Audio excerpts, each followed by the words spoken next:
Ki Selo niku putra saking Ki Ageng Ngetas Bendoro. Ki Ageng Ngetas Bendoro niku putra saking Bondan Kajawan, Lembu Peteng. Bondan Kajawan niku Peteng. Putra Bondan Jaya V. Lembu Peteng niku mantu saking Ki Ageng Jokoswamin.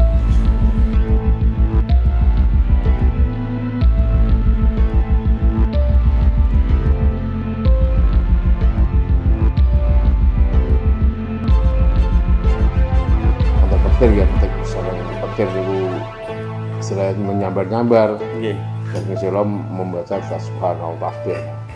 Terus lajeng petir itu dipegang. Berubah-ubah bentuk, dan itu kadang berbentuk manusia, kadang berbentuk ular, kadang berbentuk ayam jago, itu sering berubah-ubah. Tapi ketika dibawa pulang itu berbentuk ayam, sebenarnya itu diikat pada pohon gandrik.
Assalamualaikum Pak, nyuwun sewu saderengipun kedatangan kula teng mriki ajeng ngertos sejarahipun utawi asal usul Ki Ageng Selo. Ki Ageng Selo niku putra saking Ki Ageng Ngetas Bendoro. Ki Ageng Ngetas Bendoro. Ki Ageng Ngetas Bendoro niku putra saking Bondan Kajawan, Lembu Peteng. Bondan Kajawan niku putra Bondan Jaya V. Niku Lembu Peteng niku mantu saking Ki Ageng Jokoswamin. Terus termasuk keistimewaan Ki Ageng Selo itu ketika dia bertani, bercocok tanam, peteng sabin dipanggi, terus nalika mendung dipanggi, wonten petir ya, sering petir niku selain menyambar-nyambar, Ki Ageng Selo membaca Subhanallah tasbih. Terus lajeng petir niku dipegang. Berubah-ubah bentuk, dan itu kadang berbentuk manusia, kadang berbentuk ular, kadang berbentuk ayam jago, itu sering berubah-ubah. Tapi ketika dibawa pulang itu berbentuk ayam, sebenarnya itu diikat pada pohon gandrik, pondok gandrik yang di depan makam itu. Nah, sejarahipun Pak, kira-kira abad keberapa Pak? Beliau bisa sekitar abad 16. Petir ditali, diikat, dibawa ke Demak. Pas waktu itu meninggalnya Sultan Trenggiling. Pas kecepatan di Demak, berkunjung ke Demak itu ada sebagian wali songo termasuk Sunan Kalijogo. Ketika mau masuk wilayah Demak itu, Nggih. petir nyambar-nyambar, kok anak petir kok banter men, iki sapa sing teko. Terus wah si Sunan Kalijaga, oh ternyata Gading Sela datang rawuh dengan membawa petir. Nah, setelah itu disuruh digambar oleh sebagian kerajaan, penggawa kerajaan di luar pintu Masjid Demak. Baru kena istilah ini gambare, baru sing ini berbentuk ulo ini, baru sebagian kepala, terus anak ini sing minta air minum. Minta air minum itu sebagian diminum, sebagian lagi disiramno nang gone wong petir wau. Akhirnya petir pulang lagi ke alam. Setelah itu Pak, abad ke-16 itu beliau mulai di sini Pak ya. Ya. Perjalanan beliau Pak. Ya di sini mengembangkan agama Islam di sini ya. Banyak santri-santri yang dari luar desa itu sering lalu ke sini, kadang mondok di sini untuk ngaji, pulang lagi. Termasuk di sini muridnya Mbah Ki Ageng Randa dan lain-lain, termasuk tokoh-tokoh itu ulama-ulama yang di daerah sini itu banyak murid ya. Termasuk pondok peninggalan beliau. Ya pondok-pondok itu setelah turun-turun akhirnya di sini banyak. Dulu kan ada pondok sini.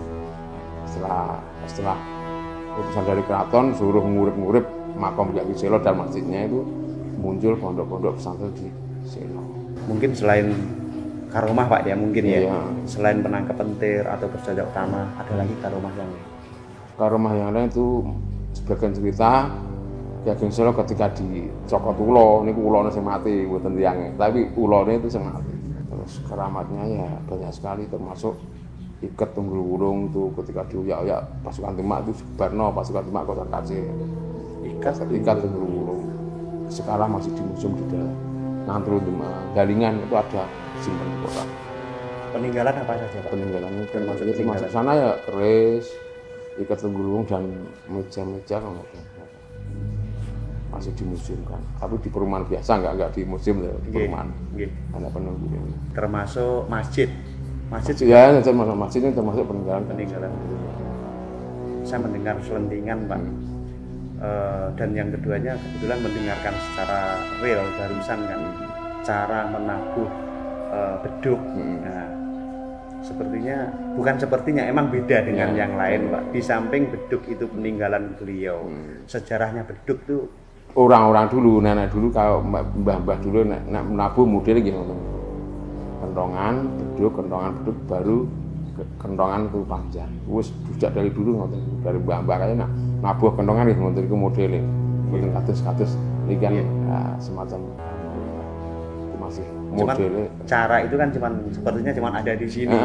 Yang lainnya kan tuh di sini sepertinya kok. Nah, kebetulan memang barusan mendengar sih. Istilahnya enggak diceritain karo mbah-mbah, tapi mbah-mbah dulu ku nak nabung gitu ngoten iku modele. Silakan tinggal meneruskan. Beduk itu mulai dari beliau dulu nyampe sekarang berapa kali Pak? Diganti kulitnya. Kulitnya tuh enggak tahu kalau kulitnya tuh. Tapi mungkin jangka 5 tahun mungkin. Masalah kan sering ditabuh kan jarak 5 tahun ganti 5 tahun. Tinggal menghitung itu perkiraan 5 tahun sudah bisa. Kita rakyat kalau mau beduke bedah, zaman dulu kan durung koyo ngaten iki obat-obatan dereng kathah niku. Nak beduke bedah niku biasane nggih ngoten niku nak sebelah barat niku sing kudiken pulau daerah sebelah wetan niku sing kudiken daerah wetan. Ya terus jalan untuk menutup macam gudik dan meloro bahkan sakit mata kan itu beduke yang ditutup lagi, diganti lah kulitnya. Ya mungkin benar masalah ceritanya kan dari mbah-mbah dulu kan ya menurut ceritanya kan. Sampai ke sudah berapa kali ganti Pak? Apa ya? Juru kunci gitu. Oh enggak salah 7. Sudah 7 kali. Itu ya yang setelah ini zaman setelah merdeka tuh. Zaman sebelumnya enggak tahu. Tapi zaman setelah merdeka itu sekitar 7 orang. Setelah merdeka atau sebelum merdeka kan cerita enggak tahu tuh. Tapi yang pasti itu ada juru kunci dan peninggal rumah-rumahnya dulu ada sini. Tapi enggak tahu silsilahnya ada. Mungkin karena makan waktu dan usia atau mungkin keadaan ya zaman Belanda Jepang kan yang kayak lah. Wong pe urip rekoso apa men. Nggih, zaman PUC. Selama Bapak di sini pernah Pak kejadian mungkin hal-hal yang aneh atau belum banyak, pernah? Oh, banyak. Saya cerita yang ketemu orang yang saya sendiri nggak tahu, tapi dia tuh sering kadang ketemu, kadang disuruh orang suruh ziarah ke sini. Bahkan ada orang Malaysia ke sini, katanya dia mimpi 3 kali bahkan 5 kali disuruh ziarah ke Gone Ki Ageng Bedhek, Ki Ageng sing nyekel Bedhek kan. Yang untuk akhir setelah cari ternyata ada dari Jakarta ya ada, dari seluruh sampai ada dari Jawa Timur, dari Yogyakarta, Solo itu banyak. Sering ketemu dibagi ceritanya aku Ki Ageng sing Ki Ageng Selo. Aku kiai sih disuruh ziarah ke sini. Jadi cuma itu rata-rata itu. Dari jauh-jauhnya, dia kalau sakit gigi kan kalau tanggap, ini kalau sakit gigi cuma kalau itu mimpi mboten cuma sekali tapi berturut-turut ditemui oleh beliau untuk berziarah ke sini. Dan mungkin ada kaitan dengan terah atau enggak tahu, tapi yang ada itu yang jelas itu ada sering bahkan sering kejadian macam itu. Ada wasiat lain Pak? Mungkin wasiat khusus buat mungkin masyarakat. Masyarakat wasiatnya kan, wong daerah sini enggak boleh adol sego. Tidak boleh berjualan nasi. Alasannya dulu Mbah Ageng Selo ketika ada tamu dijamu nasi, disuguhi nasi, kon madang lah, niku mboten kuru menolak. Kok kula pun saking madang maem saking warung ajeng. Kan Mbah Selo kan kecewa, mau sedekah kok ditolak kan. Kecewa gini kan.